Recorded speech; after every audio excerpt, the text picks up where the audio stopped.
Mr. Silent Channel. Please don't skip the ads, at paki-like naman, share at subscribe mo na rin, salamat. Kabanata 571, Pagpapakasal sa nakababatang kapatid ayon sa utos. Nang marinig nila na si Jing Wenmao ay nag-iwan ng liham kay Zhou Xining bago ang kanyang kamatayan, na humihiling sa kanya na pakasalan at alagaan si Jing Zi, agad na natigilan sina Qingqiu at Pei Yangxi. Ang mga tao ay, nag-aasawa ng mga nakababatang kapatid ayon sa utos, kaya ano pa ang masasabi nila? Kung ikukumpara kay Pei Yangxi, mas banayad ang damdamin ni Qingqiu para kay Jing Zi. Kung tutusin, may kontak na ang dalawa bago pa sila magkakilala. Tanging ang taong sangkot lamang ang nakakaalam kung anong uri ng damdamin ang mayroon siya sa kanyang puso. Kaya pagkatapos makinig, natigilan siya saglit, at pagkatapos ay nagtanong, nabasa mo na ba ang liham na iyon? Oo, nabasa ko na. Sinabi ni Jing Zi kay Zhou Xining kung paano ipapakita sa kanya ang sulat. Napakunot ng noo si Qingqiu pagkaraang marinig ito, ibig mong sabihin, kinuha niya ang sulat na ito ng maraming araw bago ito ipinakita sa iyo. Oo. Kung gayon paano mo masisiguro na ang liham na ito ay talagang isinulat ni tatay, o na siya ay hindi mo binago ang nilalaman ng liham. Hindi nakaimik si Jing Zi, ikalawang kapatid na babae. Hindi ba? Okay, assuming it can't be done, but everyone knows that she is your sister, do you dare to marry her openly? Wala kang planong pakasalan siya, papakasalan mo lang siya ng pribado. Siyempre papakasalan ko ang pangalawang kapatid na babae ng lantaran, kung hindi lang ang pangalawang kapatid na babae ang malulungkot, kundi malulungkot din ako. Pero, hindi ka natatakot na itakwil? Mahinang tanong ni Qingqiu. Tumingin din si Pei Yangxi.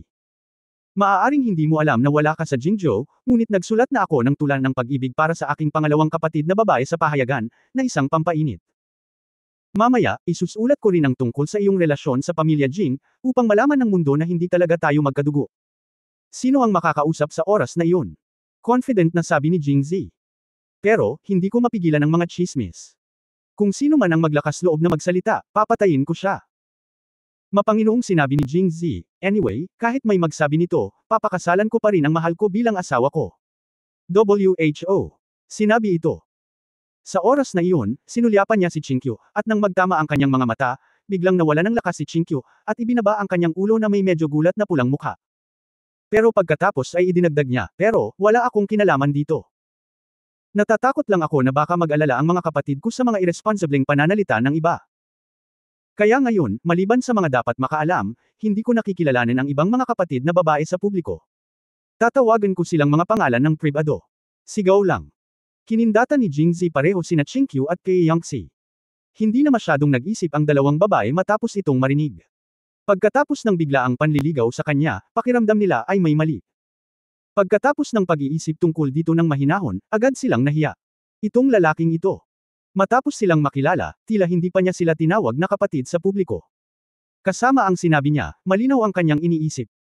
Ibinaba ni Qingqiu ang kanyang ulo, at isang dampi ng rosas na rosas ang gumapang sa kanyang puting leeg. Maging si Pei Yangxi, isang malamig at mayabang na babae, ay hindi alam kung paano haharapin si Jing Zi sa sandaling ito at ibinaba ang kanyang ulo.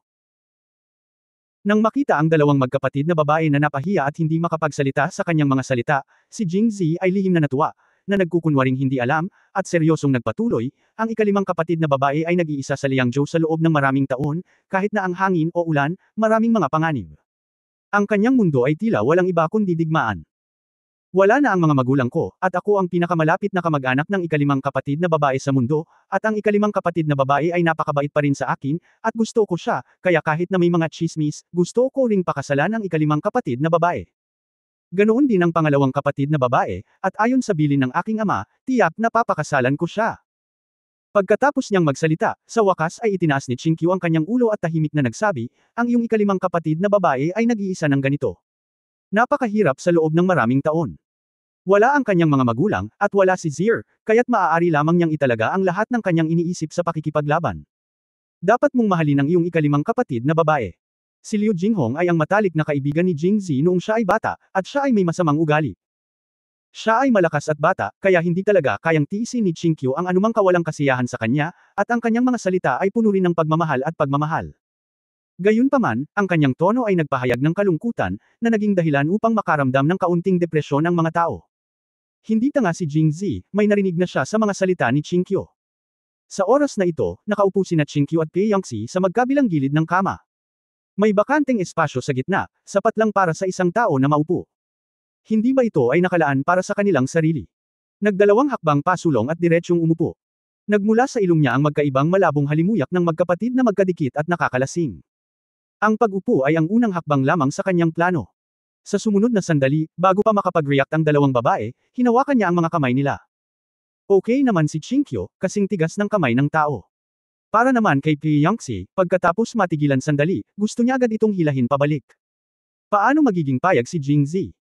Nagpuwersa siya sa kanyang mga kamay at sinabi, tulad noong bata pa ako, umupo ako sa gitna ng aking mga kapatid na babae at hinawakan ang kanilang mga kamay. Pagkatapos sabihin ito, ang matigas na kamay ni Chinkyo ay agad na lamambot, at ang mga kamay ni Piyangxi ay tumigil sa pagpupumiglas. Ang mga maiinit na tagpo mula pagkabata ay tila muling lumitaw sa aking paningin.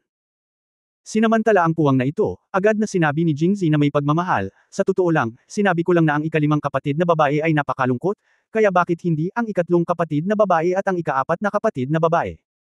Sa sekta, bukod sa pagsasanay ng mabuti at pag-iisip tungkol sa paghihiganti sa kanilang mga magulang, nasaan ang buhay ng dalawang magkapatid? At ang kulay.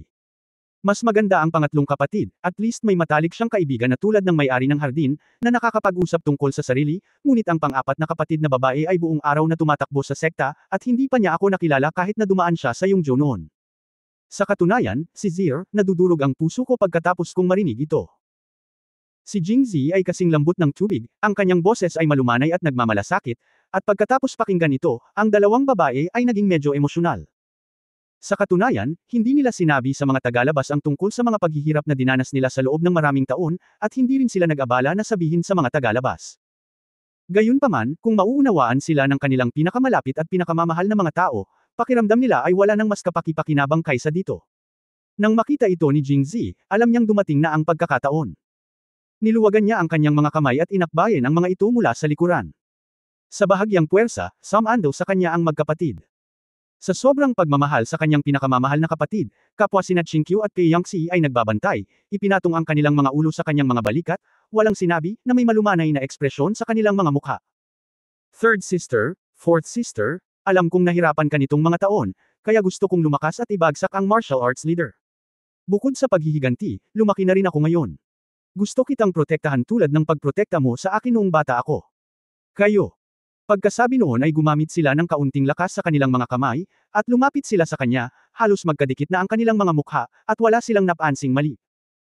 Ikatlong kapatid na babae, pang-apat na kapatid na babae, kung isang araw, pagkatapos makaganti si Zir, makakahanap tayo ng isang tahimik na lugar, makapagtayo ng bahay tulad ng ating bayan, at magtanim ng puno ng laurel sa bakuran tulad ng orihinal.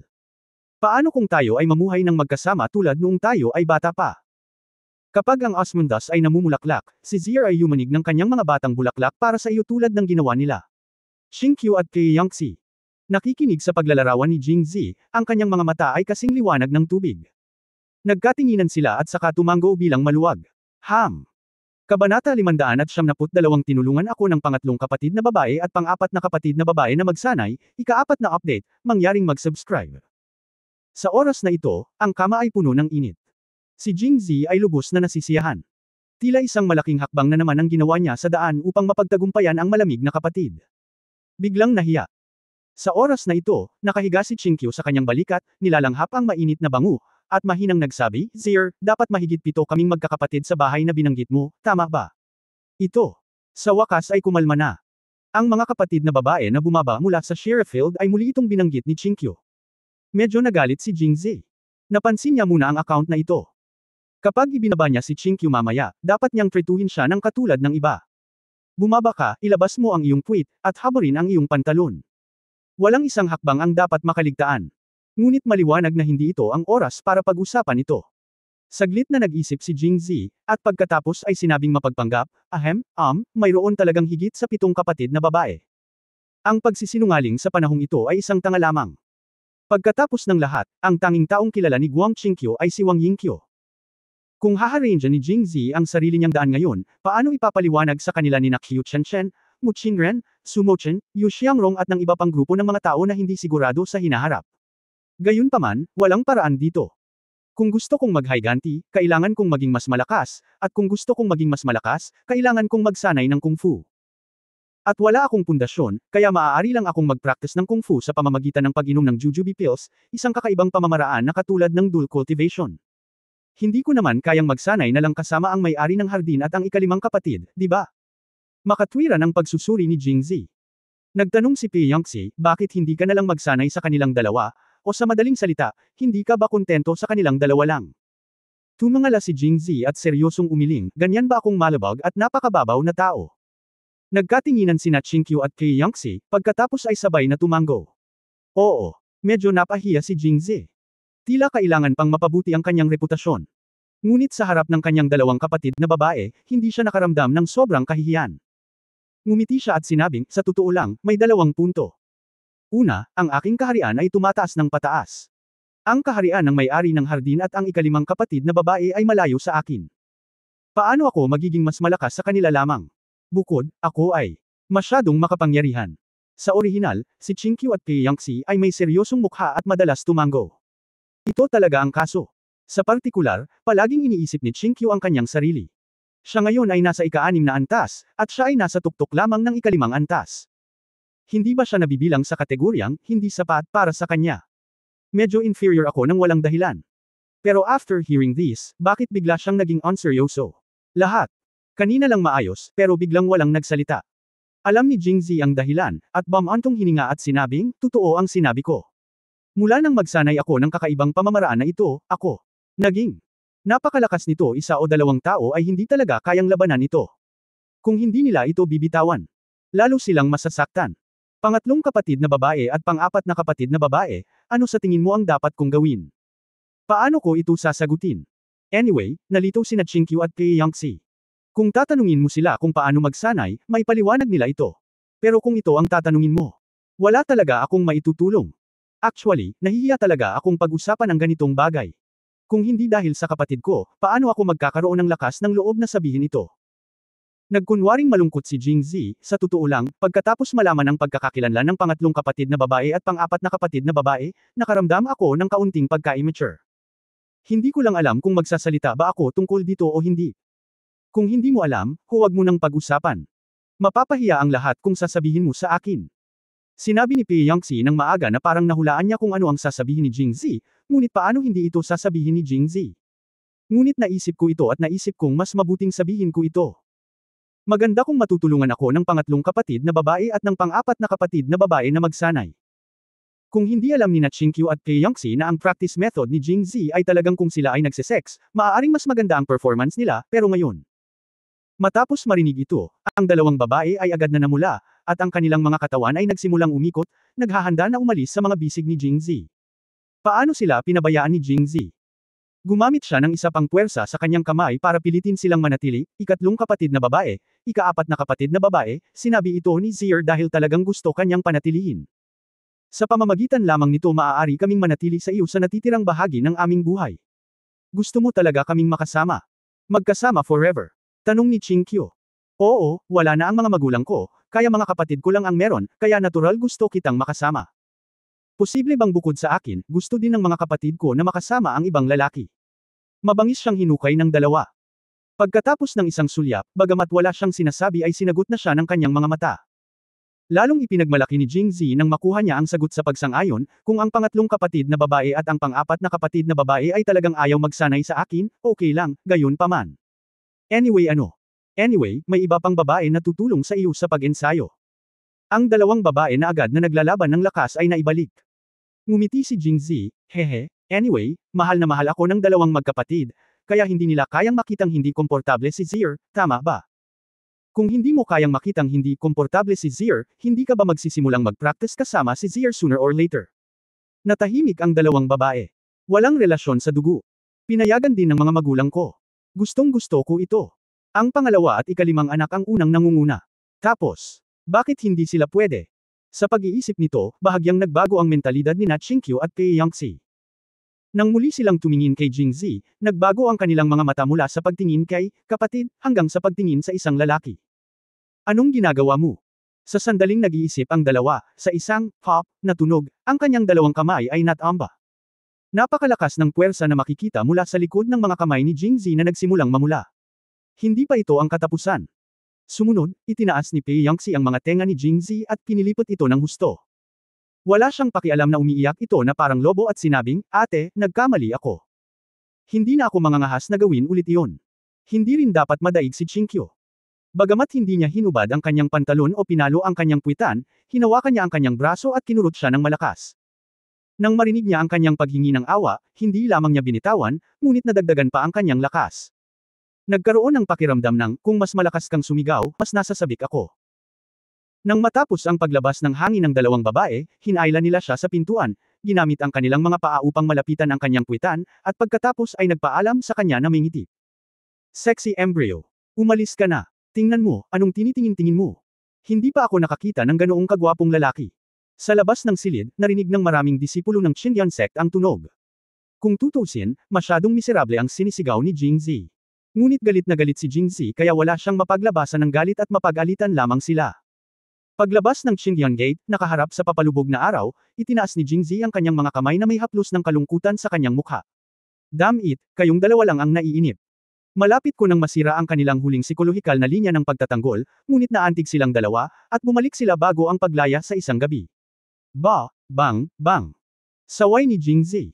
Tinapik ang dalawang salarin, malungkot siyang naglakad patungo sa direksyon ng Waxian Pavilion. Kabanata 573, Pag-espiya dito, unang update, mangyaring mag-subscribe. Masyadong malaki ang takbo, at madaling magsalita ng walang kaparirikan. Malinaw itong naramdaman ni Jingzi. Sa una, naramdaman niya na unti-unting nagbago ang damdamin ni Chinkyu at Pei Yangxi para sa kanya. Pagkatapos ng ilan pang sublimation, kumpiyansa siya na yayakapin niya ang dalawang malamig na kapatid na ito. Sa oras na ito, ang diin ay sa hakbang-hakbang, steady flow, at steady flow. Pakinisin ang mga gilid ng malayong kapatid na babae ng unti-unti at ayusin ang kanilang mga damdamin, at magiging madaling gawin ang susunod na hakbang. Gayunpaman, nalaglag ng kanyang kamay ang kadena sa kritikal na sandali. Bagamat nagreklamo siya saglit, alam niya sa kanyang puso na ito ay likas lamang ng isang lalaki, at walang dapat ireklamo. Kapag ang isang lalaki ay inilagay ang kanyang mga kamay sa mga balikat ng isang babae lalo na ang isang magandang babae, ang kanyang mga kamay ay palaging gumagalaw pababa ng walang malay, tama. Kapag nakapulupot ang iyong mga kamay sa iyong baywang, hindi ba dapat ikaw ang susunod na umakyat? Bilang isang lalaki, ginawa ni Jingzi ang lahat ng mga pagkilos na ito. Habang ginagawa ang lahat ng ito, maaaring nalubog sila sa pantasya at saya, o maaaring pumayag sila sa kanilang mga puso, ngunit hindi sila pinigilan ni Chinkyu at Pei Yangxi. Sa makatuwid, sinubukan ni Jingzi ang kanyang makakaya, kumpara sa kanyang isip, at gumawa ng rangkang. Pagdating niya sa pintuan ng Waxian Pavilion, sa pag-aakalang makakain na siya sa mga rice bowl mamaya, napawi ang kalungkutan sa kanyang puso, at nakangiti siyang naglakad palayo. Nakapasok. Si Bailu ay nagkataong nasa labas at ikinaway ang kanyang kamay nang makita niya si Jingzi. Nandito si Young Master. Well, nagkataon lang, Bailu, lagi kang nandyan sa tuwing darating ako. Ngumiti si Bailu at umiling, hindi ito nagkataon, ito ang utos ng master ng aking hardin, na nagsasabi na ang master ng aming pavilion ay pinili sa pamamagitan ng pagguhit ng palabunutan. Ayon sa ugali ng master, tiyak na pupunta ako dito ngayon upang tiktikan ang impormasyon. Haha. Awkward na tumawa si Jingzi, kilalang kilala ako ng iyong may-ari ng hardin, at hindi lang ako makikipag-espiya kasama ang iyong pavilion master ngayong gabi, kundi makiki-espiya din ako sa kanya.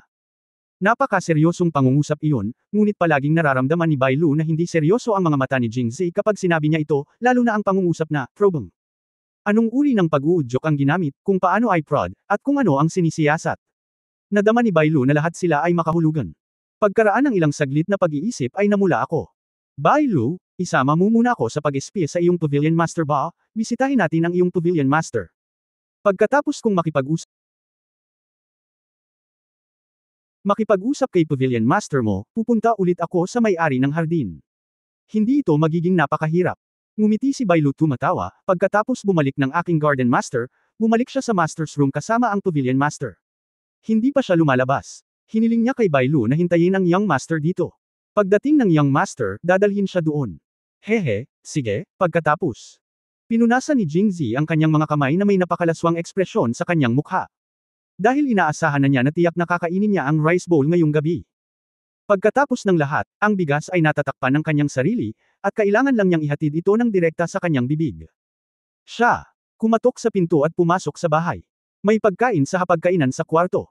Nagpalit sina Muching at Wang Yingqiu ng kanilang mga uniforme sa Waxian Pavilion. Bawat isa ay nakasuot ng palda na cotton sa bahay at umupo sa paligid ng hapagkainan na may mga ngiti sa kanilang mga mukha, hindi alam kung ano ang kanilang pinag-uusapan. Nang marinig ang paggalaw sa pintuan, tumigil siya sa pagsasalita at ibinaling ang kanyang ulo upang tumingin sa paligid.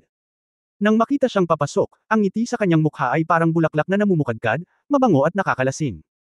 Sa pagtingin sa eksenang ito, naramdaman ni Jingzi ang kagandahan na hindi pa niya naranasan noon. Kung kaya niyang sanayin ang iba na maging katulad ng guro at ng disipulo, malayo pa kaya ang mga araw na magkakasama silang matutulog. Masayang-masaya sina Mu Qinren at Wang Yingqiu na makita si Jingzi, ngunit nalaman nilang nakatitig siya sa kanila at nakangiti ng nakakatuwang, ang kanyang mga mata ay bahagyang lumuwang, kaya naging seryoso si Mu Qinren at sinabing, bakit kayo tumatawa?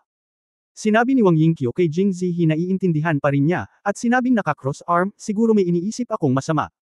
Hoy, hindi, gusto ko lang pumunta ngayon at tiktikan ka para sa impormasyon. Nang sabihin niyang, spying, sadyang pinalubha ang tono niya. Kadalasan, bilang dalawang babae na kasal na kay Jingzi, ang kanilang mga reaksyon pagkatapos marinig ang especially iya ay ibang-iba sa kay Bailu. Ikaw ay isang disipulo. Wala ka sa porma. Sinabi niya at inilibot ang kanyang mga mata sa kanya ng napakakaakit-akit na si Jingzi ay puspusan. Kumain muna tayo, akala ko makakapunta ka dito kanina, kaya medyo maaga yung hinanda kong pagkain, malamig pag hindi mo kakainin. Pagkatapos sabihin iyon ni Wang Yingqiu, kinuha niya ang mangkok sa plato. May pagkain pa sa ibabaw nito. Ang init, kasabay ng kagandahan ng dalawang dilag sa paligid niya, ay lubos na nagpapataas ng gana kay Jingzi. Ouch, gutom na ako nakatingin lang sayo. Kumain ka na ng isang pagkain, at pagkatapos ay isa pa mamaya. Bakit kakain muna tapos kakain mamaya? Kakahanda mo pa lang nitong pagkain, saan ka kakain? Hihihi malalaman mo mamaya. Si Jingzi, ang matanda, ay ngumiti at walang sinabi, dahilan para mapag-alitan ang dalawang babae. Nang ihain ang pagkain, sabay na hinawakan ni Mu Qing at Wang Yingqiu ang mangkok ni Jingzi, sa pag-iisip na tulungan siyang maghain ng pagkain. Nagkatinginan ang dalawa at awkward na ngumiti. Master, halika na. Yingqiu, mas mabuting ihain mo ito sa kanya. Matagal silang sumuko sa isa't isa. Sa huli, si Jingzi lamang ang nakakakuha ng mangkok at sinabing walang magawa, patuloy kayong sumuko ng ganito. Natatakot akong hindi ako makakain kapag madilim na. Pagkatapos ay naghain siya ng pagkain sa kanilang dalawa at napuno ang sarili niyang mangkok. Ang aksyon na ito ay nahulog sa mga mata ng dalawang batang babae, puno ng kaligayahan. Habang kumakain, nagtanong si Mu Qinren, nararamdaman mo ba na may nakialam sa lottery ngayon? Nilunok ni Jingzi ang pagkain sa kanyang bibig, nang hindi nag-iisip, umiling at sinabing, hindi. Sa apat na pangunahing sekta, ako at ang iyong pang-apat na kapatid na babae ay kasalukuyang nasa ika-6 na antas. Ikaw naman, maaaring nahulaan na nila, ngunit hindi sila sigurado, kaya itinalaga ka nila sa akin. Ibinaba ni Jingzi ang mangkok at pinakinggan siyang magpatuloy. Sa apat na pangunahing sekta, tila ang pinakamahina ay ang iyong pangatlong kapatid na babae at si Qiu Chenchen. Ngunit dahil si Qiu Chenchen ay mula sa Tungtian Palace, inayos namin na siya ay mauna ngayong hapon, at tiyak na asenso siya. Sa inyong apat, si Lin Qingshan ay tila ang pinaka-advanced, ngunit si Qingqiu, na pinakamahina, ay itinalaga sa kanya. Paano ang resulta na ito ay tila sinasadyang isagawa? Napaisip si Jingzi, paano kung hindi nakakagulat, pagkatapos ng apat na laro bukas, ang natitirang apat ay sina Pei Yangxi, Qiu Chenchen, Lin Qingshan kasama ang isa sa kanya at Mu Qinren. Kung wala siya, siguradong mananalo si Mu Qinren. At ang sinabi ng pinuno ng Qingyang kay Qiu Chenchen ay upang manalo sa unang laro at lumaban ng buong lakas sa ikalawang laro. Sino ang dapat niyang ipaglaban? Sa apat, bago ang kompetisyon sa martial arts, si Pei Yangxi ang tila pinakamalakas. Si Qiu Chenchen ay malamang nalabanan siya ng buong lakas. Kahit na matalo siya, mapapagod si Pei Yangxi. Kabanata 574, isang malabog na embryo, mangyaring mag-subscribe para sa pangalawa at pangatlong update. Biglang naliwanagan si Jingzi nang maisip niya ito. Agad niyang naintindihan ang iniisip ni Haring Jin at ni Head Qingyang. Kasabay nito, malinaw din na si Lin Qingshan ay kay King Jin. Nilabanan ni Qiu Chenchen si Pei Yangxi ng buong lakas, naubos ang lakas ni Pei Yangxi, at pagkatapos ay hinayaan si Lin Qingshan na umani ng mga benepisyo. Kung talagang ganito ang pag-aayos nila, dapat turuan ni Jingzi ng leksyon si Lin Qingshan. Sinabi ni Jingzi ang kanyang iniisip. Matapos marinig ito, pinalakpakan ni Wang Yingqiu ang kanyang mga kamay at sinabing, nang binanggit mo ito ng ganito, tila naisip ko ito.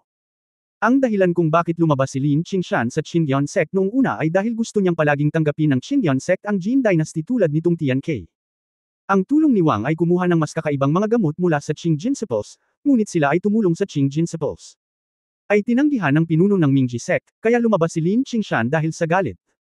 Wala akong narinig na nakikipag-ugnayan siya kay Tongchang o kay King Jin. Parang tinago nila ito ng malalim. Ngumiti si Jingzi at nangingibabaw na sinabi, hindi mahalaga, paano kung ganoon nga? Hindi nila ako matatalo. Sumulyap si Muching sa kanya at sinabing, bakit sa tingin mo ay nanalo ka bago ka pa man lang makipagkompetensya sa akin? Hoy, huwag na tayong magpaligsahan bukas, kamahalan, sumuko ka na lang. Ano? Sabay na sabi ni Muching at Wang Yingqiu. Sa katunayan, pinag-isipan ni Muching Ren kung mas mabuting sumuko ng direkta kapag nakikipaglaban kay Jingzi, o lihim na matalo sa kanya.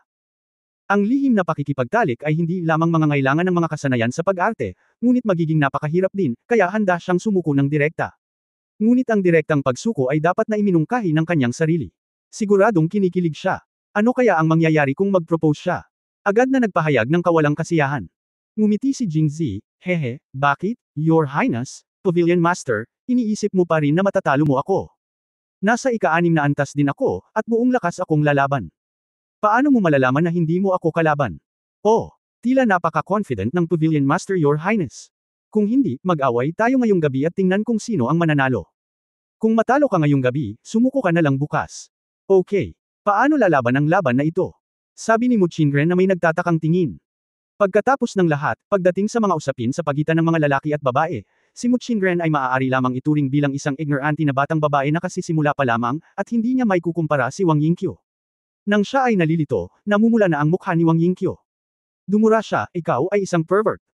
Agad na naintindihan ni Muching Ren ang kanyang sinabi, namula ang kanyang mukha, at matigas na sinabi niya, nakipag-usap ako sa iyo tungkol sa negosyo, ano ang iniisip mo? Ganoon din ang sinabi ko. Business. Tumawa ng masama si Jingzi, pagkatapos ay tumayo at dumiretso sa Muching Ren. Nang hindi na siya hinintay na mag-react, binuhat siya nito at dinala sa tabi ng kama. Ang hangin at ulan ay hamupa, at ang silid ay napuno ng malalim na pagmamahal.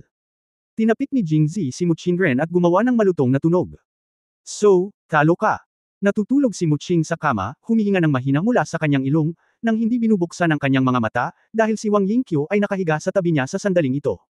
Na nakakadagdag lang sa kahihiyan. Ikaw at ang may-ari ng hardin ay parehong natalo, kaya't huwag isipin ang tungkol sa kompetisyon bukas at sumuko na lang.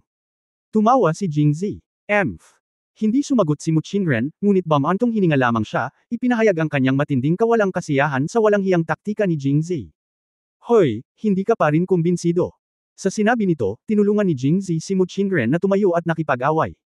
Sa sobrang takot ni Muching Ren kaya't paulit-ulit niyang ikan-away ang kanyang mga kamay, huwag. Kumbinsido ako. Hindi ba okay lang kung kumbinsido ako? Mabilis na humingi ng awa si Muching Ren.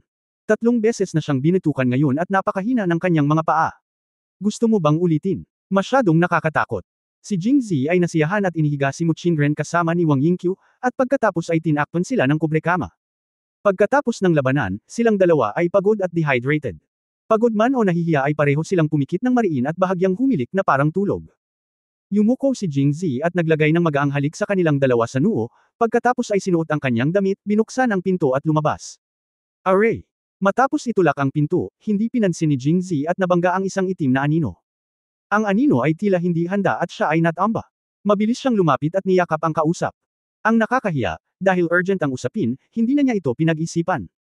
Ang lahat ay ginawa ng hindi malay, kaya inabot niya ang kanyang kamay at aksidenteng nakapulot ng isang bagay na napakalambot. Narinig niya ang tunog ng tunog mula sa itim na anino, marahang nahulog siya sa kanyang mga bisig. Sa ilalim ng liwanag ng buwan, ibinaba ni Jingzi ang kanyang ulo upang tumingin at napagtanto na ang itim na anino ay si Bailu. Matapos siyang pakalmayan, nagtatakang nagtanong si Jingzi, Bailu, bakit ka nandito? Ang medyo maliit na mukha ni Bailu ay namumula sa oras na ito, at hindi siya naglakas loob na itaas ang kanyang ulo. Pinagsalikop niya ang kanyang mga kamay at hinimas ang mga ito, ako, iniisip ko ang tungkol sa pavilion. Pagkatapos kumain ng master at ng garden master, dumating siya para maglinis ng mga pinagkainan.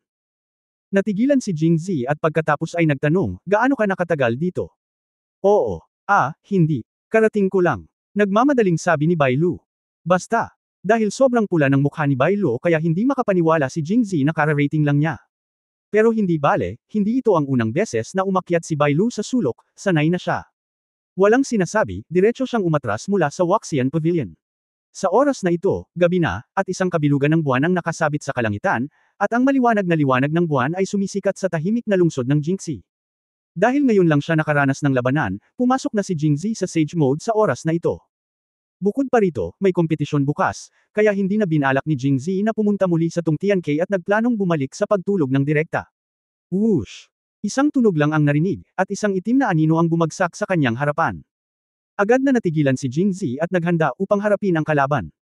Ngunit nang lumingon ang itim na anino, ang kanyang bantay ay ganap na ibinaba, "Guro, ikaw ito." Ang itim na anino pala ay ang matandang medicine boy na kakahiwalay lang niya kahapon. Nang makita kung gaano siya kasigla at energetic, masayang sinabi ni Jingzi, "Guro, gumaling na ba ang iyong mga sugat?" Tumango ang matandang gamot, pagkatapos ay tumingin sa kanya at nagtanong, "Napatay mo ba ang dalawang halimaw na tungtiyan?" "Oo, nagpunta ulit ako doon kinabukasan pinatay namin sila habang nasugatan sila." "Oo, mabuti yun."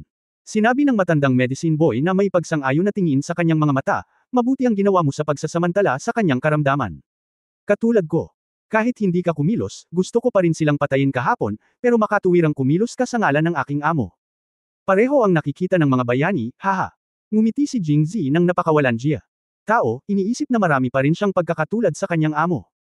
"Gusto mo ba talagang pabagsakin itong martial arts leader?" Parang may alam ang matandang medicine boy sa martial arts tournament, kaya bigla siyang nagtanong. "Oo."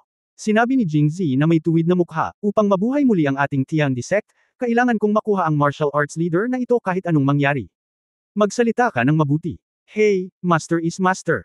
Sa totoo lang, mayroon din akong makasariling motibo, dahil ang martial arts competition na ito ay pinatawag ni King Jin kasama si Tung Tian K.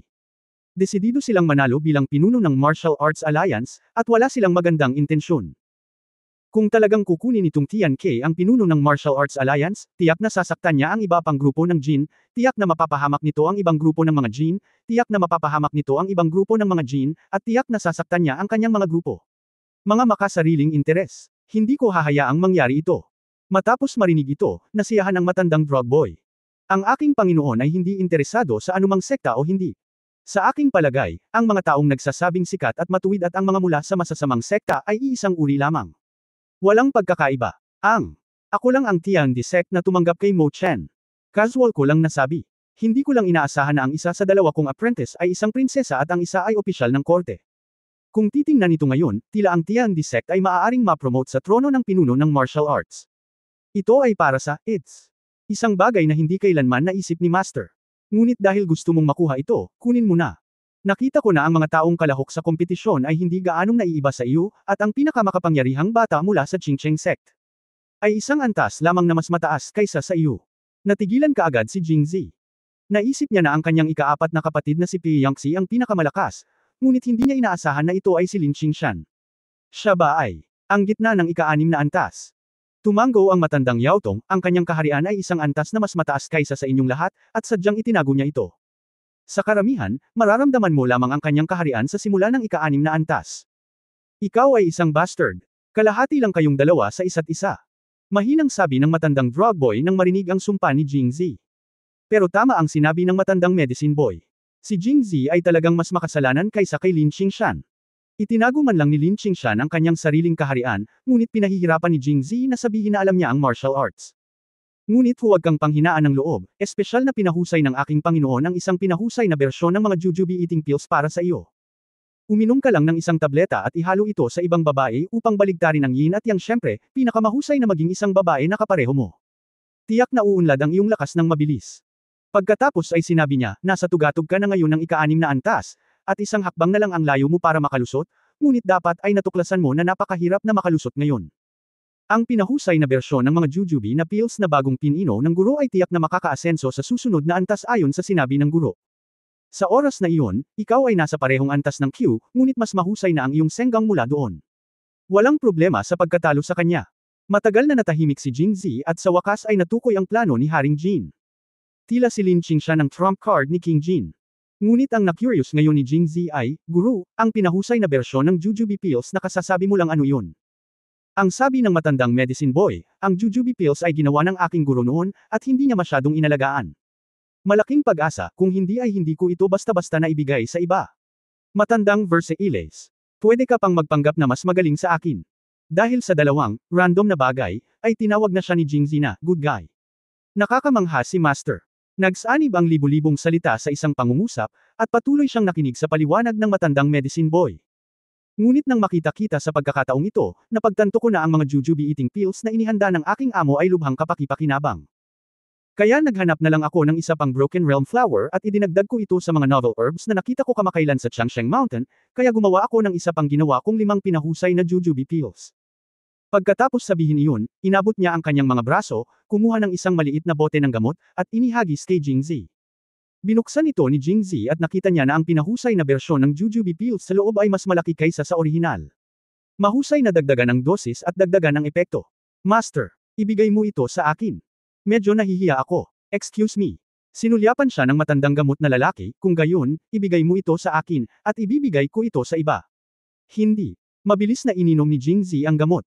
Isinilid niya ang bote sa kanyang damit at nakangiting sinabi, dahil ibinigay ito sa akin ni Master, hindi ba magiging kawalang galang kay Master kung hindi ko ito tatanggapin? Kung gayon wala akong pagpipilian kundi tanggapin ito. Pagkatapos, paglalagay ng bote, natuwa si Jingzi. Nang magkaroon siya ng 6 na jujube pill na natitira, buong pagmamalaki niyang nagpakita kay Wang Yingqiu, ngunit pagkatapos ng paglalakbay sa Jingxi, 2 pill na lang ang natitira niya. Kung gagawin niya ang matematika ngayon, sina Wang Yingqiu, Qiu Chenchen at Mu Qingren ay nakinabang lahat sa pag-inom ng jujube pills, kaya hindi nila kailangang mag-alala tungkol dito sa ngayon. Ngunit para sa natitirang mga kababaihan, si Su Mochen ay may 1 tableta, si Liu Jinghong ay may 1 tableta, kaya mayroon lamang 2 tableta. Bilang resulta, ang ikatlong kapatid na si Qingqiu at ang ika-4 na kapatid na si Pei Yangxi ay hindi makapaghanda ng 2 tabletas. Nandito ang pangatlong kapatid na babae at ang pang-4 na kapatid na babae, ngunit paanong hindi naruroon ang panganay na kapatid na babae? Ang lahat ng ito ay nasa ibabaw. Hindi pa niya nakikilala ang 6th sister at 7th sister. Sino ang makakasiguro na hindi nila gagamitin ang mga ito? Sa makatuwid, ang 5 pinahusay na bersyon ng jujube pill ng Lao Yaotong ay parang nagbibigay ng tulong sa oras ng pangangailangan. Chapter 575, The Girl in Kunlun Mirror is the best. 4th update, please subscribe. Matapos maging masaya, biglang may naalala si Jingzi. Guro, sa araw ba na yun sa ipinagbabawal na lugar ng Changsheng Mountain na ginawa mo itong pinahusay na bersyon ng pagkain ng jujube pills? Tumango ang matandang medicine boy, nakahanda na ang lahat sa oras na iyon, maliban sa isang bulaklak na nakakasira ng lupain, kaya bilang isang master sa kalang ako pupunta at kukuha. Makinig sa kung ano ang ibig sabihin ng dominante. Halatang gusto niyang magnakaw, pero natural lang daw. Naramdaman ni Jingzi na siya ay napakawalan Jia na kaya niyang makipagkumpetensya sa kanyang amo. Kaya, nang hilingin sa akin ni Master na ibigay ito sa 2 matandang halimaw, naisip ko na ito. Ang matandang medicine boy ay mahinahong tumango, itinatago ang kanyang merito at katanyagan. Isang hakbang ka na lang ngayon mula sa gitnang antas ng ika-6 na antas. Hanggat nakahanap ka ng bagong batang babae na nasa ika-6 na antas, inumin ang pinahusay na bersyon ng jujube pill na ito, at magsanay sa isang gabi, tiyak na maaabot mo ang gitnang antas ng ika-6 na antas. Kung ang epekto kung gagawin mo ng mabuti, maaari mong maabot ang tuktok ng ika-6 na antas. Siyempre, ang babaeng iyon mula sa Waxian ay hindi na kailangan pang magsanay, hindi mo na kailangan pang magsanay ng babaeng iyon mula sa Waxian. At ang epekto ng pagsasanay sa kanya ay hindi masyadong halata. Saglit na nag-isip si Jingzi at nakasimangot na sinabi, Guro, mahirap makahanap ng babaeng ganito sa ika-6 na antas. Mas mabuting hayaan ko na lang. Ito. Hindi magandang tretuhin bilang isang casual na tao. Ngunit hindi siya pinaniwalaan ng matandang medicine boy. Sumulyap siya sa kanya at sinabing, maaaring mahirap hanapin para sa iba, ngunit napakadali para sa iyo na makahanap. Ayon sa aking obserbasyon, kapwa magaling ang babae mula sa Qingyang Gate at ang babae mula sa Kunlun Mirror. Kung sasabihin ko sa iyo, ang babae mula sa Kunlun Mirror ay nasa mas mataas na antas at magiging pinakamatutulong sa iyo. Hindi ako makapaniwala na kailangang gumawa ng kondisyon ang amo ko para makahanap siya ng babae kahit wala siyang kondisyon. Nga pala, wala akong pakialam kung makakita ka ng ibang babae, pero kailangan mong itabi ang isa sa mga pinahusay na jujube pills na ito para kay Mo Chen. Magkapareho kayo ng pinanggalingan, at magpupuno kayo sa isa't isa kapag nagsasanay. Oo, Master. Pagkatapos magsalita, ang matandang medicine boy ay tumango na may malaking kasiyahan at nakangiting sinabi, kung magiging maayos ang lahat, ikaw ang magiging pinakabatang grandmaster sa mundo. Haha, pagdating ng panahon, napakaranggal na lumabas bilang isang master. Bilang isang sapilitang hari ang pagkukunwari ng aking Panginoon ay pare-parehong sariwa at matikas. Apprentice ko talaga si Master. Ano ang maaaring maging mas kahanga-hanga kaysa dito? Oh, siya nga pala, ang pinahusay na bersyon ng jujube pills na ito ay pinakamainam na inumin kapag tumatawid ka sa isang kaharian. At bukod pa sa pagtulong sa iyo na makalusot, kung ikaw ay nasugatan, ang iyong mga kalamnan at ugat ay nasugatan, ang iyong mga kalamnan ay apektado, at ang iyong puso ay naantig. Ang paggamit nito sa pagsasanay ay maaari ding magkaroon ng mga mahimalang epekto. Pagkasabi nito, tumalikod na ang matandang medicine boy at naghanda ng umalis. Nang makita ito ni Jingzi, agad niyang sinabi, Guro, maghintay. Ano pa bang nangyayari? Guro, di ba sabi mo nagdadalisay ka ng gamot na nakakapagpagaling ng daan-daang lason? Natapos mo na ba ito? Nalalason ka ba? Ang matandang medicine boy ay tumingin kay Jingzi pataas at pababa at nagtanong. Hindi ako, kaibigan ko ang kumuha ng banyo powder. Iyan ba ang babaeng taga-tung Tian K? Paano nalaman ni Master? Sa harap ng matandang medicine boy, parang wala siyang sekreto. Hindi naging komportable ang pakiramdam na ito. Hindi ba ito simple? Ang unang pagkakataon na pumasok ka sa ipinagbabawal na lugar ng Changsheng Mountain ay upang mahanap ang babaeng iyon, tama ba? At ang mga taga-tung Tian K lang ang maaaring lason ng banyo powder. Isipin mo na lang. Tumango si Jingzi at agad na nagtanong, kung gayon ang gamot na ginawa ng amo ay makakapagpagaling sa banyo esen. Umiling ang matandang medicine boy, na winasak ang huling pantasya ni Jingzi, ang banyo esen na ito ay kakaiba. Marami na itong napinom ni Master sa paglipas ng mga taon. Ngunit hindi pa talaga nila neresolba ang banyo powder, ito ay isang staged antidote lamang sa karamihan. Hoy, mukhang tama ang Tungtian Twin Monsters, walang sinuman sa mundo ang makakalutas sa banyo powder na pinino nila. Napabuntong hininga si Jingzi. Sabi ng tono, kalokohan. Kahit na ang Old Yaotong ay itinuturing na isang master, itinuring niya ang kanyang sarili bilang isang alchemist, kaya ang palayaw na Old Yaotong. Baka wala siyang maisip kung sasabihin niyang hindi siya malakas sa martial arts, pero kung sasabihin niyang hindi siya magaling sa pagpino ng gamot hindi kaya isang sampal iyon sa mukha niya. Agad niyang sinabing galit na galit, ang aking Panginoon ay gumawa ng higit pang lihim na gamot sa kanyang buhay kaysa sa dalawang matandang halimaw na iyon na nakain. Hindi ko pa rin maisip ito. Hindi umimik si Jingzi, nagkibit balikat lang, na parabang nagsasabing, ikaw wala talagang solusyon. Mas nagalit ang matandang drug boy nang makita ito. Iyon ay dahil hindi ko pa nakita ang half moon powder na ito. Pininino ko lang ito ng mag-isa ayon sa mga alagad nitong Tian K na nasa mission sa labas. Paano kung hindi ito gumana? Kung bibigyan mo ako ng isang half moon powder, magiging maayos ito sa loob ng 3 araw. Gagawa ako ng antidote. Marahil dahil sa sobrang galit, hindi man lang sinabi ng matandang gamot na, guro, ngunit direktang tinawag ang kanyang sarili na, ako, at tinapik ang kanyang dibdib upang matiyak na hindi siya tulad ng isang master, ngunit higit na parang isang bata. Narito, guro, ito ang banyo powder. Nang makita kung gaano sinsero ang matandang medicine boy, matutulungan lang siya ni Jingzi. Ang matandang medicine boy ay hindi inaasahan na si Jingzi ay nagsalita lamang at talagang inilabas ni Jingzi ang banyo powder. Matapos matigilan saglit, inabot niya ito at kinuha, saka itinaas ang ulo. Natigilan si Jingzi. Matagal siyang nagtagal doon, ngunit wala pa ring kabuluhan. Pinanood niya ang matandang medicine boy na kumakain ng banyo powder na parang candy, at nasasarapan pa rin siya. May sakit ba ito, Master? Paano mo kinain ito? Kung gusto mong pinuhin ang antidote, dapat mo munang maramdaman kung ano ang pakiramdam ng lason. Kung hindi, paano mo ito mid-detox? At kung gusto mong maramdaman ang lason, ang pakikinig lang sa mga salita ng ibang tao ay parang isang bulag na humihipo sa isang elepante. Hindi mo maintindihan ang anumang bagay. Kaya ang pinakamabilis at pinakamahusay na paraan ay kainin ito. Saglit na natahimik si Jingzi at nagtanong, Guru, kinain mo ba ang lahat ng lason bago mo pinino ang antidote? Tama. Buong pagmamalaking tumango ang matandang Yaotong, natural iyon. Biglang naramdaman ni Jingzi na isang himala na mabubuhay ang matandang Yaotong hanggang ngayon. Gayunpaman, makikita rin sa gilid na ang matandang medicine boy ay lubos na nagtitiwala sa kanyang mga kasanayan sa pagpino ng gamot, kaya maaari niyang gawin ang ganitong uri ng operasyon. Guro, itong banyo powder ay hindi naman ibang lason. Guro, huwag kang pabaya Guro, huwag kang umalis, guro, mayroon akong. Meron. Si Jingzi ay orihinal na gustong hikayatin ang matandang medicine boy, masyado ka ng matanda hindi ka na bata.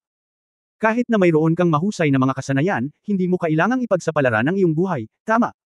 Paano kung makatagpo ka ng isang taong mabilis ang resulta? Ngunit bago siya matapos magsalita, ang matandang gamot na batang lalaki ay tila nakita siya na masyadong verbose o hindi nasisiyahan sa kanyang hindi mapagkakatiwalaang saloobin. Sinipa niya ang lupa at tumakbo palayo nang hindi man lang nag-iwan ng salita para sa kanya. Tumakas siya. May antidote. Pinagmamasdan ng kanyang likod na mawala sa langit, sa wakas ay sinabi ni Jingzi ang mga huling salita, at sa wakas ay umiling at bumantong hininga. Gayunpaman, nagawang pinuhin ng matandang drug boy ang phased antidote nang hindi nakita ang banyo powder.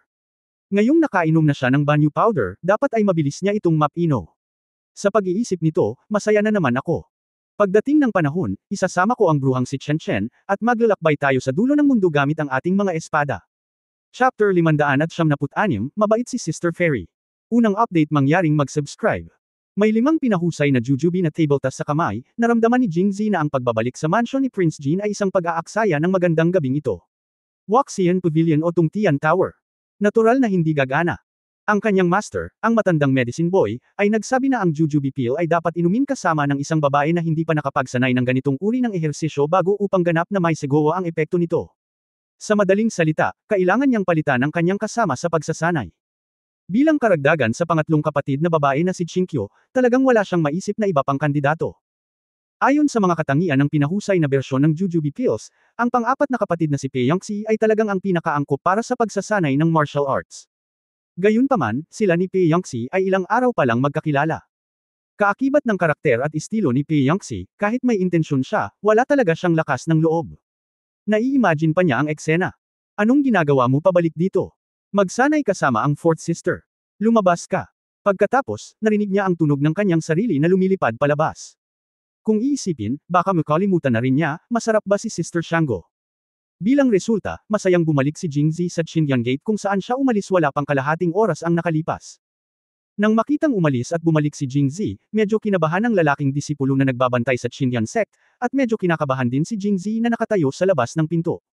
Well, bakit ka nandito ulit? Hindi basta-basta papapasukin ng ating Chinyan sect ang mga tagalabas. Natural, hindi magugustuhan ng lalaking disipulo ang isang lalaking nanligaw sa kanilang nakatatandang kapatid na babae, at sa ilalim ng impluwensya ng kanilang nakatatandang kapatid na si Yubo, nagsimula na siyang makaramdam ng puot kay Jingzi. Di ba ngayon lang ako pumasok? Di ba sabi mo outsider ako? Biglang nagalit si Jingzi. Kanina lang, at ngayon. Malamig na sinabi ng lalaking disipulo, kanina lang, inimbitahan ka ng aming nakatatandang kapatid na babae at binigyan kami ng mga tagubilin, ngunit ngayon ay hindi kanya iniimbitahan. Bukod dito, gabi na ngayon, at ang aming nakatatandang kapatid na babae ay natutulog, mangyaring bumalik ka.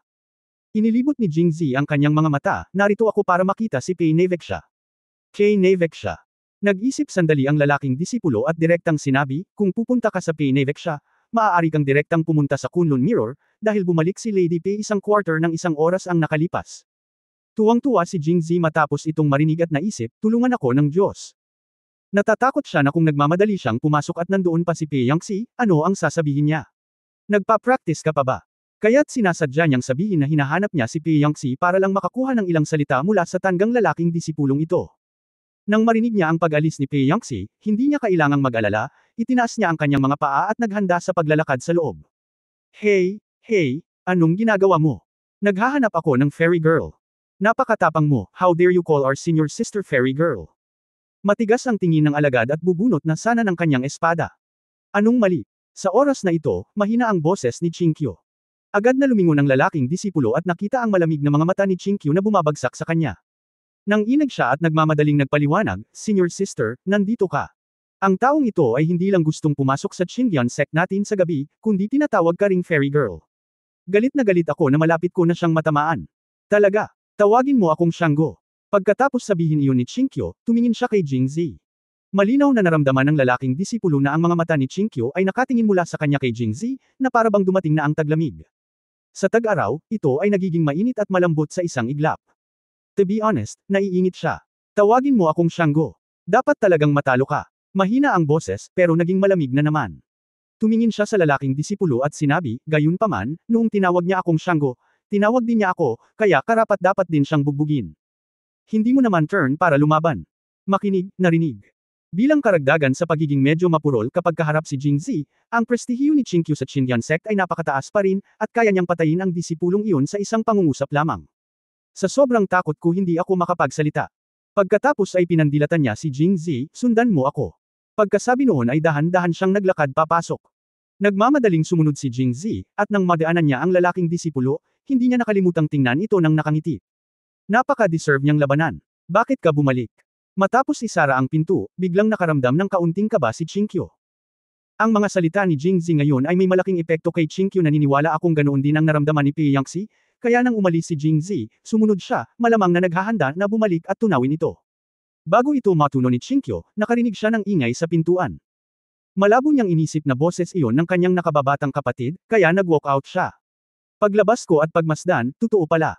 Ngunit ngayon na silang dalawa ay nag-iisa, iniisip ang mga naunang salita ni Jingzi at ang ilan sa mga bagay na nasa isip niya, si Chinkyo ay agad na nakaramdam ng pagkalito. Siyempre namimiss ko ang pangatlong kapatid na babae. Walang sinuman sa paligid, at ang mahusay na pagsasalita ay ang kanyang malakas na punto. Oo nga, sa sandaling sinabi niya ang mga salitang ito, agad na namula ang mga pisngi ni Chinkyo. Tinapik niya ito ng mahina at galit na sinabi, marunong kang magsalita ng walang kaparerekan. Gusto mo bang makausap ulit kami ng iyong pang-apat na kapatid, kaya bumalik ka? Pero nandito ka. Nagkataon lang, umalis ka agad ang iyong pang-apat na kapatid pagkatapos mong umalis. Pagkatapos magsalita, huminga si Chinkyo, at hindi niya naramdaman na kasing talino niya ngayon. Nagawa niyang alisin ang kahihiyan sa isang pangungusap lamang at binigyan si Jingzi ng pagkakataong bumaba sa pwesto. Hanggat sumagot siya ng, oo, namiss kita ni fourth sister, tapos na ang usapin. Ngunit hindi niya inaasahan na hindi susunod si Jingzi sa kanyang mga hakbang. Hindi, pumunta ako dito para makita si third sister. Sa pagtingin sa magandang mukha ni Chinkyo, na sobrang pula na halos tumulo na ang luha, alam ni Jingzi na malapit na itong matapos. Si Chinkyo ay payat na ang balat, kaya patuloy niya itong tinutukso. Maaaring hindi produktibo ang resulta. Kaya seryoso niyang sinabi, totoo na nami-miss ko si third sister, pero ang pinakamahalagang dahilan ay ang pag-usapan ng ilang bagay kay third sister. Ano? Itinaas ni Chinkyo ang nakakalat na itim na buhok sa gilid ng kanyang mukha, ginawa siyang kaakit-akit at maganda. Third sister, sa tingin mo kaya mong talunin si Lin Qingshan bukas? Malamang, hindi mo ako matatalo. Pagkatapos makinig, napabuntong hininga si Chinkyo at sinabing, nang umalis siya sa Qingyan sect, mas mataas talaga siya sa akin. Gayunpaman, dahil umalis siya sa Qingyan sect at nahirapan mag-isa, malayo pa rin siya kumpara sa mga taong katulad namin na may mga taong magtuturo sa amin, mga lihim na librong babasahin, at mga elixir na kukunin. Sa loob ng ilang taon, ang level ko ay naging halos kapareho niya. Sa nakalipas na ilang taon, ang pangkat ng Qingcheng ay naging tanyag sa mundo pagkatapos gumawa ng ilang bagay sa kanya, at tila naramdaman niya na dumating na ang oras, kaya't sumali siya sa grupong iyon. Nakakalungkot na natalo siya sa iyong pang-apat na kapatid sa martial arts tournament sa loob ng isang taon. Pagkatapos ay nabalitaan ko na bumalik siya sa pagsasanay sa pag-iisa. Kakalabas lang niya kamakailan. Pagkatapos magsalita, sinabi ni Chinkyu sa malalim na boses, sa pamamagitan ng kompetisyon ng martial arts kahapon, nakikita ko na siya ay pumasok na ngayon sa unang yugto ng ika-6 na antas, habang ako ay nananatili pa rin sa tuktok ng ika-5 antas. Mula noong una kitang nakilala sa Peking Daos na templo sa labas ng lungsod ng Jingzhou, nahanap ko na ang aking espada, ngunit naghahanap ako ng pagkakataon. And, kaya hindi ko siya kalaban. Gayunpaman, gagawin ko ang aking makakaya, at kahit na matalo ako, hinding-hindi ko siya hahayaang magmadali. Tiningnan ito ni Chinkyo. Sumulyap si Jingzi sa kanya at seryosong sinabi. Kabanata 577 Kabanata 601 halika, pangatlong kapatid na babae, ikalawang update mangyaring mag-subscribe. Mula sa sandaling sinabi ni Jingzi na gusto niyang manalo sa martial arts leader, hindi na masyadong inisip ni Chinkyo ang tungkol sa pagsali sa martial arts competition, o iniisip pa rin niya ito. Kung talagang nakilala niya si Jingzi, paano siya matatalo sa kanya ng disente at natural? Hindi na niya hinintay ang eksenang ito. Ang hinihintay natin ay ang labanan kay Lin Qingshan. Sa martial arts competition na ito, ang pinakamalakas na makakalaban ni Jingzi ay si Lin Qingshan para naman kay Pei Yangxi, hindi siya naniniwala na talagang hindi bibitaw ang pang-apat na kapatid kapag kaharap si Jingzi. Kung ito ang kaso, mukhang wala siyang pagpipilian. Gayunpaman, dahil iginuhit niya si Lin Qingshan, handa siyang lumaban ng husto. Kahit na siya ay matalo, hindi niya mapapaginhawa si Lin Qingshan at hahayaan siyang gumastos ng pinakamaraming lakas, kaya kahit na kung makikilala niya si Jingzi sa susunod, hindi siya magiging banta. Kailangan kong sabihin na may mabuting hangarin si Chinkyo.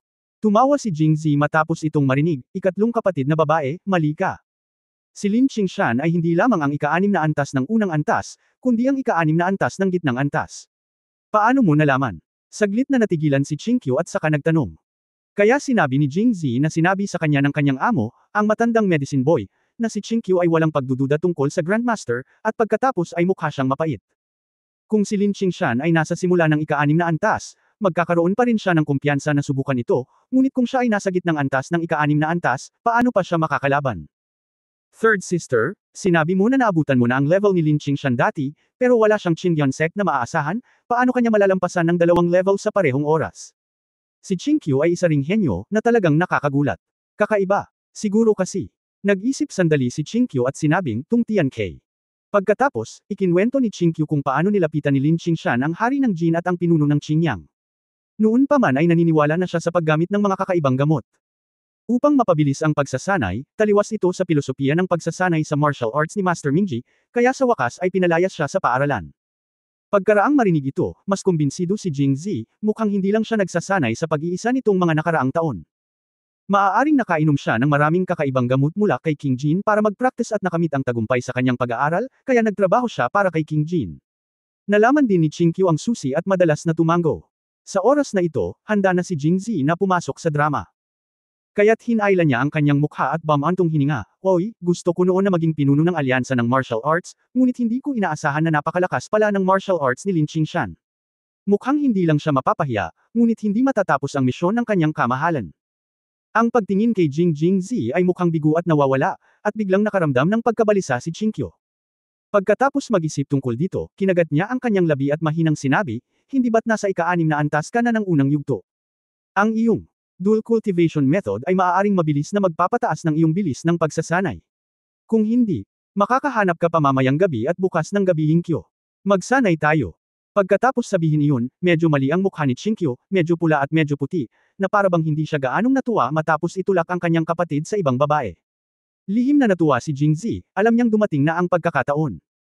Nakakunot ang noo niyang sinabi, Third sister, dahil napakaraming beses na akong nag-practice kasama ang Master of the Garden, at ang aking kaharian ay umabot na sa mataas na antas, ang epekto ng pag-inom ng jujube pills ay masyadong mahina, kaya gusto kong pagbutihin ang aking kaharian sa pamamagitan ng pagsasanay sa Master ng Hardin sa maikling panahon. Ito ay halos imposible. Nanatiling tahimik si Chinkyo, iniisip lamang kung ilang beses na siyang nag-ensayo ng maraming beses. Siya at si Wang Yingqiu ay matalik na magkaibigan pa rin, at matagal na nilang kilala ang isa't isa, kaya nakaramdam sila ng kaunting simpatiya sa ugali ni Wang Yingqiu. Mayroon akong napakalinaw na pangunawa sa kanya, at palagi kong nararamdaman na hindi siya gaanong naiiba sa aking sarili, at ang kanyang init ng ulo ay malamig pa rin. Ngunit bakit ang isang malamig na tao ay nakakapagsanay kay Jingzi ng maraming beses? Kung tutusin, mahihiya siyang mag-isip ng ganitong bagay. Gayunpaman, walang paraan. Anong paraan? Nang marinig ito, lumiwanag ang mga mata ni Chinkyo at agad siyang nagtanong. Hindi ba ngayon ko lang nakilala ang aking master? Binigyan niya ako ng ilan sa kanyang bagong pinong pinahusay na bersyon ng jujube pills. Sinabi niya na ang pinahusay na bersyon na ito ay mas malakas kaysa sa mga nakaraang jujube pills. Kung ginamit ng maayos, ito ay magpapa-level up sa akin tulad ko ngayon. Walang problema. Kung gayon, kunin mo ito dali. Dahil may napakagandang pinahusay na bersyon ng jujube pill, hindi na niya kailangang mag-alala na hindi matalo ni Jingzi si Lin Qingshan. Sa hindi inaasahang pagkakataon, ang mga kilay ni Jingzi ay patuloy na nakasimangot, gayunpaman, may mga kondisyon para sa paggamit ng pinahusay na bersyon na ito upang uminom ng mga jujube na table tas. Nang sabihin ni Jingzi na kailangan niyang makahanap ng isang taong katulad ng antas at hindi pa nakakasal kay Jingzi noon. Nang inumin ng pinahusay na bersyon ng Women's Talent Inspiration ang jujube pills, natigilan si Chinkyo. Ito, bakit parang, namula si Chinkyo habang iniisip iyon, at hindi na siya naglakas loob na isipin pa iyon. Palihim niyang sinulyapan si Jingzi, ngunit hindi niya namalayan na nakatingin si Jingzi sa kanya. Nagtama ang mga mata ng dalawang tao sa himpapawid, at tumakbo si Chinkyo palayo. Mabilis na muling ibinaba ang ulo. Hoy, bakit wala kang sinasabi? Nandito si Jingzi para magsanay ng martial arts, hindi para magsanay ng katahimikan. Pagkaraan ng ilang sandali, sinabi niya sa malalim na boses, Third sister, sa tingin mo ba ay mahalaga para sa akin na tanggalin ang pinuno ng Martial Arts Alliance, pigilan si Haring Jin na kontrolin ang sekta, at pigilan siyang magrebelde laban sa korte, at ipaghiganti ang aking mga magulang? Nag-isip sandali si Chinkyo, at pagkatapos ay tumango. Wala siyang pakialam sa korte, may puka naman siya ng rebelyon o hindi, pakiramdam niya ay wala itong kinalaman sa kanya, pero ang kapatid niya ay opisyal na ng korte, kaya mas mag-aalala siya rito. Ngunit ang pinaka-pinapansin niya ay ang huling pangungusap. Pagkatapos ng napakaraming taon ng pagsusumikap, hindi ba para lang ipaghiganti ang kanyang mga magulang?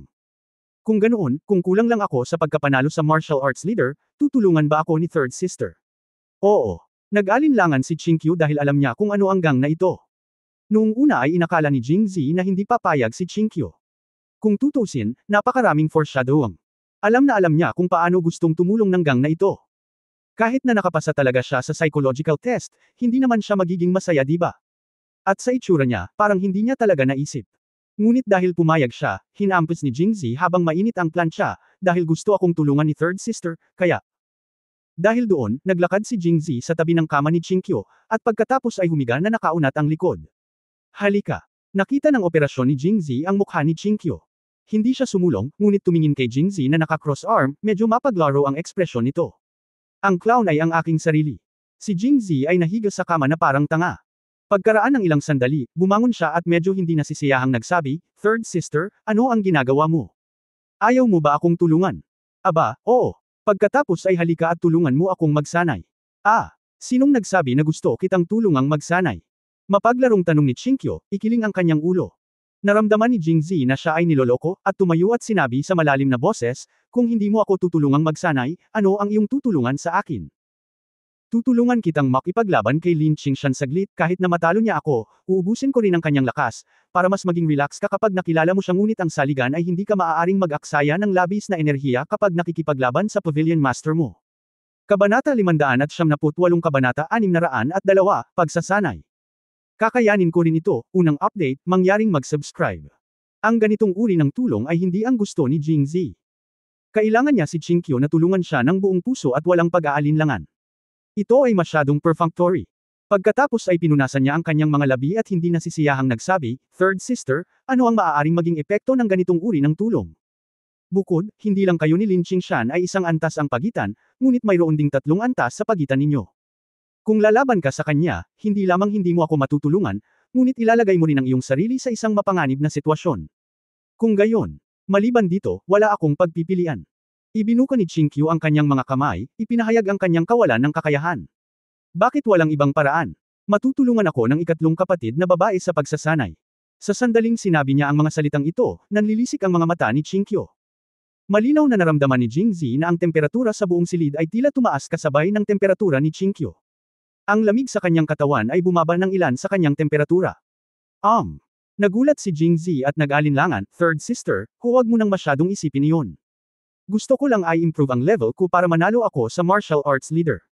At saka, hindi ba ngayon lang ako sinundan ng lahat? Sabi mo, wala na akong mahahanap na iba para mag-practice nitong enhanced version ng Jujube Pills maliban kay third sister." Kahit na mukhang seryoso si Jingzi, kinutya ito ni Qingqiu.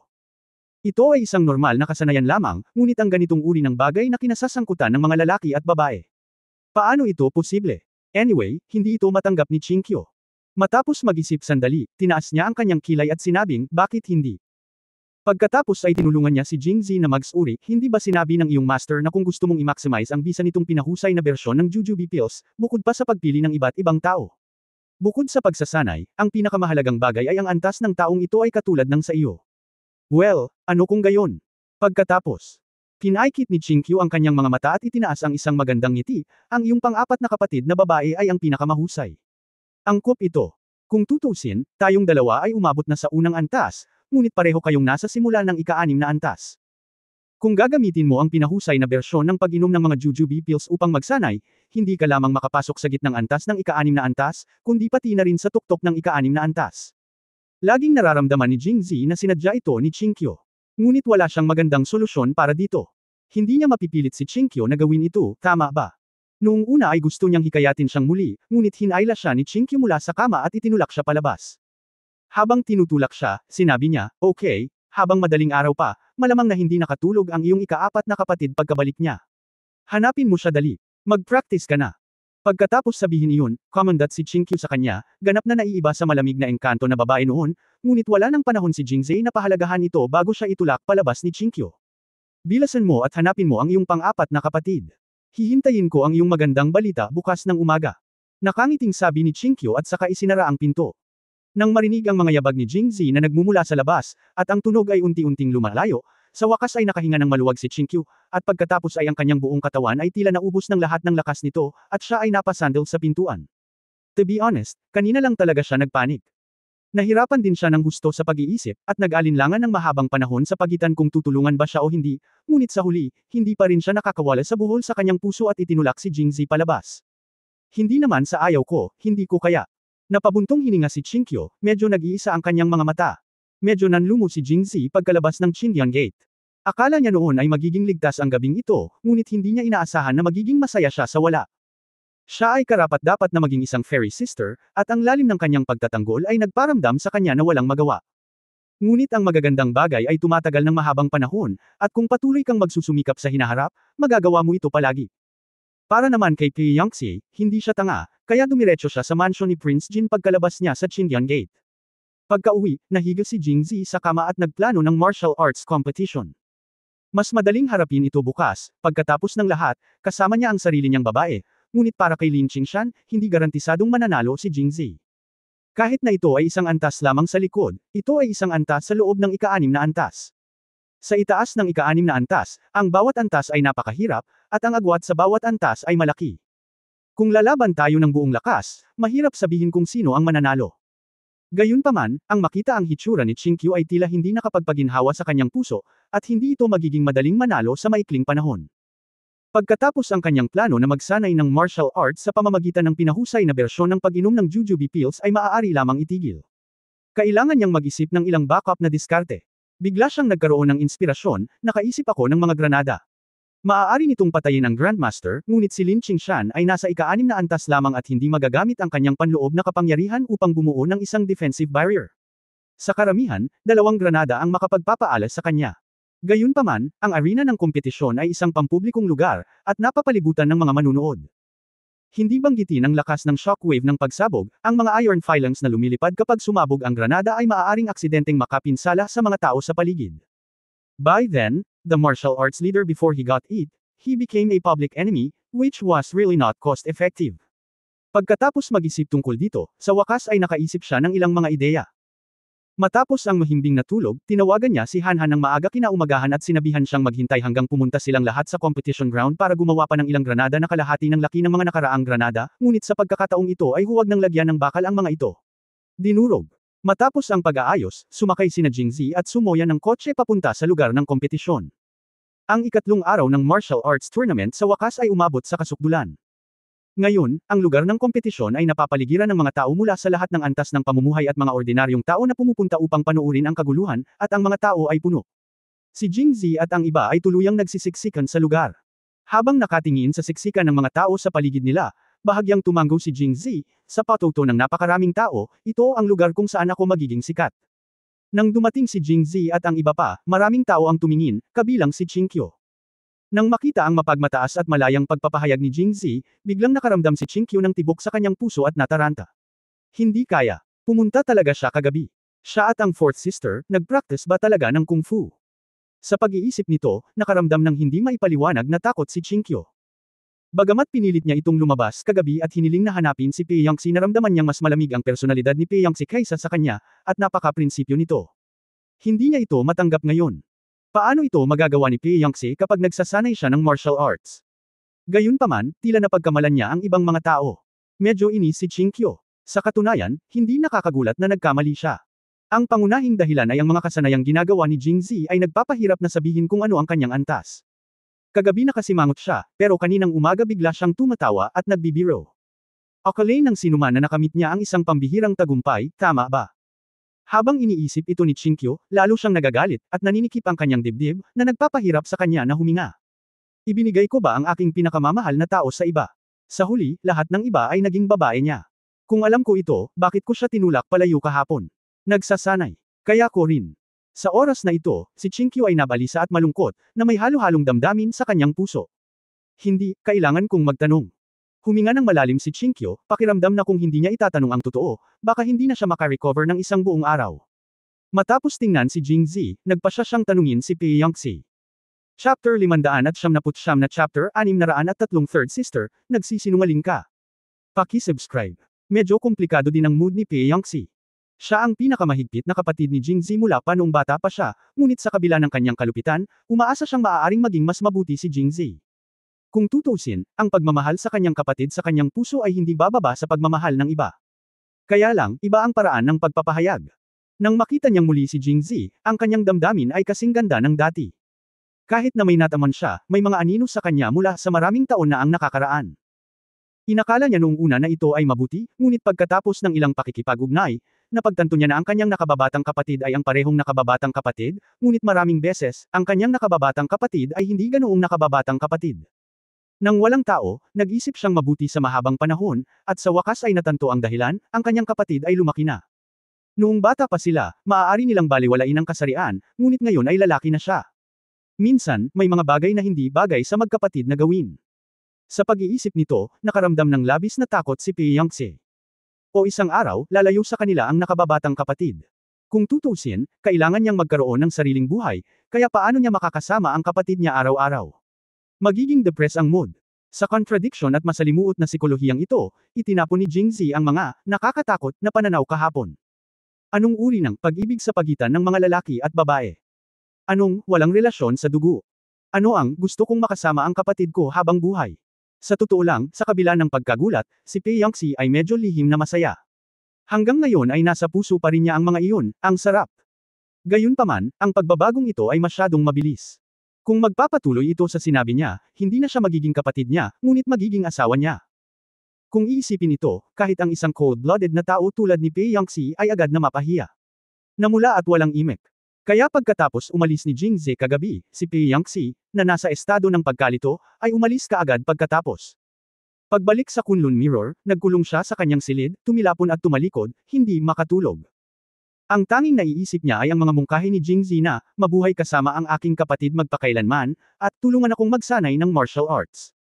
In her opinion, this too ang proposal is actually one. Kung tutulungan niya siyang magsanay, hindi ba siya ang babae niya? Ang kanyang babae ay natural na titira sa kanya. Buong magdamag, laman ng isip niya ang lahat ng ito. Hanggang madaling araw na siya nakatulog saglit, kaya naman duguan na ang mga mata niya, at miserable ang buong katawan niya. Nanlalabo ang mga mata niya, parang nag-iisip. Nakagat ang labi, tila nahihirapan.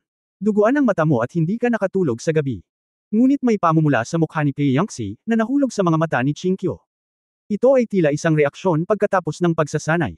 Kaya't nang lumapit si Chinkyo at nakita ang ganoong eksena, lumubog ang kanyang puso, tila nahulaan niya talaga ito. Pero bigla na naman siyang nagalit. Bakit siya ganito? Pumayag siya na walang makakasundo, pero nauwi sa palihim na pagtulog sa kanya. Mabilis na lumapit si Chinkyo at nagtanong, hinanap kanya kagabi. Natarante si Pei Yangxi, ngunit nang biglang itanong sa kanya ni Chinkyo ang tanong na ito nang hindi nag-iisip, lubos siyang nalito. Sino ang naghahanap sa akin? Nagpapanggap pa rin. Nag-cross arm si Chinkyo at malamig na sinabi, nag-practice ba siya sa lugar mo kagabi? Ano? Habang nakikinig siya sa kanya, mas nalilito si Pei Yangxi, tatlong sister, ano ang sinasabi mo? Sandaling natahimik si Chinkyo. Batay sa kanyang pag-unawa kay Pei Yangxi, hindi siya masyadong magaling sa pagsisinungaling, at masasabi niya ang pagkakaiba kapag siya ay nagsisinungaling. Ito ay dapat, hindi isang gawa. Dahil hindi siya nagpapanggap, bakit siya nasa ganoong kakaibang kalagayan? Bakit ang pangit mo? Hindi ka ba nakatulog buong gabi? Biglang iniba ni Chinkyo ang usapan. Nang marinig ito, mapait nang umiti si Pei Yangxi, tinakpan ang kanyang bibig gamit ang kanyang kamay, at bahagyang humikab, may iniisip ako noong umuwi ako kagabi, at hindi ako nakatulog. Pangatlong kapatid, wala ka bang naisip? May iniisip si Pei Yangxi, Chinkyo alam niya iyon, dahil ganoon din ang iniisip niya. Ngunit nagpanggap siyang kalmado, hindi, wala akong maisip, nakatulog ako ng maayos. Hindi. Saglit na nag-isip si Pei Yangxi, kumunat ang noo at sinabing, third sister, tinanong mo lang siya kung pumunta siya sa lugar ko, di ba? Dahil hindi siya nag-practice, siguradong si Zier ang tinutukoy niya, di ba? Hindi sumagot si Chinkyo, na naging default ni Pei Yangxi. Zier. Bumalik para hanapin si third sister kagabi. Hindi. Parang sarili niya lang ang hinahanap niya kagabi. Matapos kumpirmahin ang katotohanan ito, ang orihinal na nalulumbay na puso ni Chinkyo ay biglang naging masaya, at siya ay labis na ipinagmamalaki, tila ang kanyang nararamdaman sa kanyang sarili ang pinakanatatangi, kung hindi, bakit siya lamang ang hahanapin? Ang reaksyon ni Chinkyo ay makikita sa mga mata ni Pei Yangxi. Mula sa kanyang galit, pagtatanong, kaluwagan, at lihim na kagalakan, gumawa ng kaunting pagsusuri si Pei Yangxi at biglang dumating sa isang nakagugulat na conclusion, third sister, nagsisinungaling ka. Ako, hindi. Si Chinkyo ay bihirang magsinungaling noon, kaagad siyang nag-alinlangan. Sa pagkakataong ito, nag-cross arm si Pei Yangxi at sinabing, hindi pa. Tingnan mo ang sarili mong mukha. Meron ba? Hayaan mo akong hulaan. Pinanengkita ni Pei Yangxi si Chinkyo, pagkaalis ko kagabi, tumakbo pabalik si Zier at sinabing pupunta siya sa iyo para mag-practice at babalik sa akin pagkatapos kitang mahanap, kaya nag-practice ka sa kanya. Ngunit tumakas siya pagkatapos mong mag-practice at hindi pumunta para makita ka. Ako. Sinabi ni Pei Yangxi sa pamamagitan ng pagngangalit ng mga ngipin. Hindi niya alam kung galit ba siya dahil hindi sumama si Jingzi para magsanay kasama niya, o dahil pinagtaksilan siya ni Chinkyo at nagsanay ng mag-isa kasama si Jingzi. Namula si Chinkyo at hindi naglakas loob na aminin ito, syempre hindi niya ito maamin, dahil hindi siya nag-practice kay Jingzi. Kaagad niyang ikanaway ang kanyang mga kamay at sinabing, Sir, huwag kang magsalita ng kalokohan. Hindi ako nag-practice sa kanya. Hindi ako naniniwala, sinungaling ka. Dumura si Pei Yangxi at malamig na sinabi. Hindi talaga ako nagsinungaling sa iyo, hindi ako nagsasanay ng kung fu. Kahit na siya ay napinsala ni Pei Yangxi, sa ilang kadahilanan, si Chinkyo ay hindi nakakaramdam ng anumang kaba o kalungkutan sa oras na ito, ngunit sa halip ay nakaramdam ng kaunting saya, dahil iniisip lamang niya ang tungkol sa iba't ibang pagtrato ni Jingzi sa ngayon. Siya ay dumating lamang upang mahanap ang kanyang sarili at hindi si Pei Yangxi, na nagpapakita na sa kanyang puso, siya ay napakakaiba pa rin. Ngumiti ka pa ba? May pagmamalaki ka ba? Lalong hindi nasisiyahan si Pei Yangxi nang makita niyang hindi lang nahihiya si Chinkyo, bagkus ay napangiti siya ng nakakaloko. Natawa ba ako? Tanong ni Chinkyo. Sa tingin mo bang umingiti ka? Hindi. Nakangiting tanong ni Chinkyo. Galit na galit si Pei Yangtze, ang iyong bibig ay ngumingiti sa langit. Ayan, hindi ka pang umingiti. Oh, talaga. Hindi nagpanik si Chinkyo. Pagkatapos mag-isip tungkol dito, ngumiti ulit siya ng nakakaloko kay Pei Yangtze, at pagkatapos ay kinawayan niya ang kanyang kamay at sinabing, pang-apat na kapatid, wala talaga kaming kinalaman ni Zier sa isa't isa. Huwag mo nang masyadong isipin. Pumunta ako dito para sabihin sa iyo at hayaan kang magkaroon ng magandang kompetisyon. Ngayong tapos na, tapos ako. Babalik ako. Chapter 600 Chapter 604 na gusto mo ba siya? Unang update mangyaring mag-subscribe. Nagdilim ang mukha ni Pei Yangtze habang pinagmamasdan ang masayang likod ni Chinkyo na unti-unting lumalayo. Hindi ka pa nakakapag-practice. Paano kaya?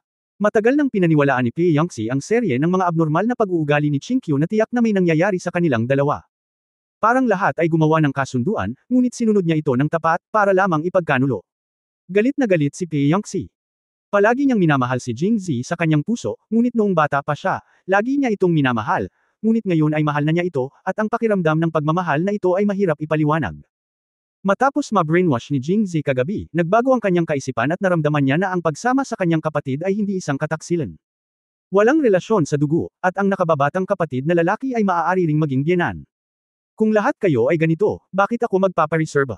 Kinagat ni Pei Yangtze ang kanyang mga ngipin at mapait na nag-isip. Sa sandaling ito, si Jingzi, na nakaupo sa likuran, ay hindi maisip na ang isang kabiguan kagabi ay magpapahintulot sa dalawang malamig na kapatid na makumplito ang isang pagkatalo sa sarili dahil sa kombinasyon ng mga pangyayari. Kung ipaalam mo sa kanya, natatakot ako na matutuwa siya na hindi niya maibuka ang kanyang bibig mula tenga hanggang tenga. Pero wala siyang panahon para maging masaya ngayon. Sa sandaling umupo siya saglit, lumapit si Su Xiaoxiao, nagkukubli. Ang dahilan kung bakit siya gumamit ng lurkang ay dahil mukha siyang palihim na parang magnanakaw. Tumingin si Jingzi sa gilid. Sa hindi malamang dahilan, late dumating si Haring Jin ngayon at wala dito. Napag-isipan mo na ba? Pagkarating ni Su Xiaoxiao, tumingin siya sa paligid at nagtanong sa mahinang boses. Mga bagay na humihiling sa iyo na bawiin. Well, ngumiti si Jingzi, munting prinsesa, mayroon akong 3 laro na natitira upang manalo sa pinuno ng martial arts. Kung hihilingin mo sa akin na umatras ngayon, sa palagay ko ikaw ay sinasaktan mo ako. You don't know what to do. Sa tingin mo ba napakadaling manalo ng leader ng martial arts league? Huwag na nating pag-usapan. Pag-usapan natin ang taong kinakalaban mo ngayon, si Pavilion Master mo ng Waxian Pavilion. Alam mo ba na siya iyon? Anong kaharian? Hindi ito maaaring ika-6 na antas, tama ba? Oh, ika-6 na palapag. Natatakot ka ba? Nabalitaan lang ito ni Su Xiaoxiao kagabi. Kung hindi, naabot na ni Jingzi ang ika-6 na antas. Hindi siya tatamaan nito. Gayunpaman, gaano man sila kahirap magkalkula, hinding-hindi nila makalkula ang relasyon ni Mu Qinren at Jingzi. Medyo natatakot ako, pero hindi ako susuko. Nabulunan si Su Xiaoxiao at tumingin sa kanya na parang tanga. Alam mo na nasa ika-6 na antas na siya. Kung hindi ka huminto, paano ka mananalo laban sa kanya? Hindi lang ikaw ang hindi mananalo sa pinuno ng martial arts, kundi matatalo ka rin sa isang babae. Nakakahiya bang ipakalat ang salita? Bakit hindi ka na umalis ngayon? Mas nakakahiyang huminto ngayon. At naglakas loob ka bang makipagpustahan sa akin? Ano ang pinagpustahan mo? Pusta lang kung mananalo ako ngayon. Kung manalo ako, mangyaring huwag mo akong hilingin na mag-quit. Kapag natalo ako, automatiko akong hihinto. Okay. Kinagat ni Su Xiaoxiao ang kanyang mga ngipin at walang narinig na mali dito. Sa oras na ito, dumating si Haring Jin, at agad na sinabi ni Jingzi na galit, munting prinsesa, kahit na hindi ako manalo, hindi mo kailangang maging sarcastic sa akin, tama. Munting prinsesa, ayoko nang makinig sa iyo, please umalis ka na. Fair na. Natarante si Su Xiaoxiao nang makita niya ang kanyang ama, si Haring Jin, na naglalakad, at agad na naunawaan ang kahulugan ng kabaliwan ni Jingzi. Xiaoxiao, huwag kang bastos, halika rito. Oo, ama. Napatingin si Su Xiaoxiao kay Jingzi nang may pasasalamat bago umalis. President Jing, tingnan mo ang iyong hitsura, handa ka na ba? Haha, ang sarap talagang mag-alala sa iyo si King Jin. Kung gayon, nais ko si Pangulong Jing ng magandang simula. Salamat. Nang matapos silang mag-usap ay napalingon ang dalawa. Nawala rin ang magalang na ngiti sa kanyang mukha. Susunod, magsisimula ang kompetisyon. 2 kompetisyon ang inayos sa umaga at hapon. Ang kompetisyon ni Jingzi ay isinaayos bilang ang huli sa hapon. Ang highlight ng 2 kompetisyon sa umaga ay ang Chinkyo laban kay Lin Qingshan. Palaging nararamdaman ni Jingzi na kahit na ang battle order na ito ay sadyang inayos ni Jin Wang at ng iba pa, sinusubukang hayaan si Lin Qingshan na makapagpahinga ng mas matagal, habang siya ay patuloy na lumalaban. Pero wala siyang pakialam. Kapag nagsimula na ang kompetisyon, tuturuan niya sila ng leksyon. Sa oras na ito, sina Qingqiu at Lin Qingshan ay dumating sa entablado. Malalim ang mga mata ni Lin Qingshan at mukhang emosyonal siya. Junior sister. Sa mga mata ni Qingqiu, naubos na ni Lin Qingshan ang huling pagkakaibigan sa pagitan nila, kaya hindi man lang siya nag-abalang pabulaanan, at tumayo roon ng hindi nagsasalita. Ngunit ang hindi pagsasalita ay mas makakasakit kay Lin Qingshan. Ang lahat ay medyo malayo sa kanilang dalawa sa ilalim ng yugto ng kompetisyon. Sinabi ni Lin Qingshan sa boses na 2 tao lang ang nakakarinig, Junior sister, mula pa sa simula ng Qinyan sect, hindi mo alam ang nararamdaman ko para sa iyo, tama ba? Junior sister, gusto kong maging mas malakas, para lang maging isang nilalang na maaari mong tustusan, kaya kailangan kong makuha ang martial arts leader na ito. Junior sister, kapag nanalo ako sa martial arts leader, babalik ako sa Qinyan sect. Humihingi ng kasal si master. Junior sister, ayokong masaktan ka, sumuko ka na lang. Ayaw magsalita ni Qingqiu, ngunit hindi niya napigilan, kaya malamig niyang sinabi, nasabi mo na sa Qinyan sect. Wala itong kinalaman, kaya huwag mo akong tawagin bilang junior sister o master. Nakakasama ang pakiramdam ng mga tao. At saka, gawin mo man ito o hindi, o kung maaari kang maging pinuno ng Martial Arts League ay walang kinalaman sa amin.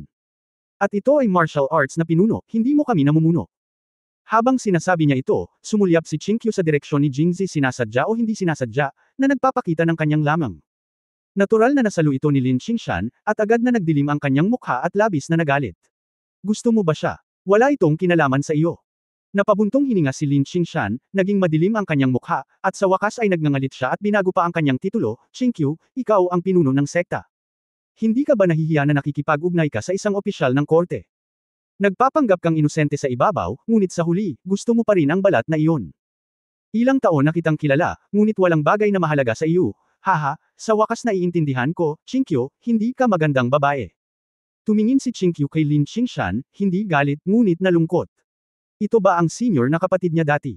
Tinuruan din niya sila ng martial arts, pero ngayong naiisip ko, nakakadiri lang ako. Well, gusto ko lang siya, yung itsura niya, yung personality niya, and everything about him. What's wrong? Dahil alam niyang malayo siya sa mga manunood at hindi niya maririnig ang pag-uusap nilang dalawa, ngunit medyo nag-aalala pa rin si Qingqiu, at napakahina ng boses ko nang sabihin ko ang mga salitang ito. Pagkatapos kong magsalita, hindi ko maiwasang tumingin sa ibaba ng ilang beses. Nang makita kong walang kakaiba sa ibaba, hindi ko maiwasang makahinga ng maluwag. Pakiramdam ko ay nagkasala ako sa paggawa ng isang krimen, ngunit pagkatapos kong sabihin ito, nakaramdam ako ng labis na kasiyahan. Ito pala ang sincerity ko. Pagtatapos ng kabanata. For more updates, click on the notification bell.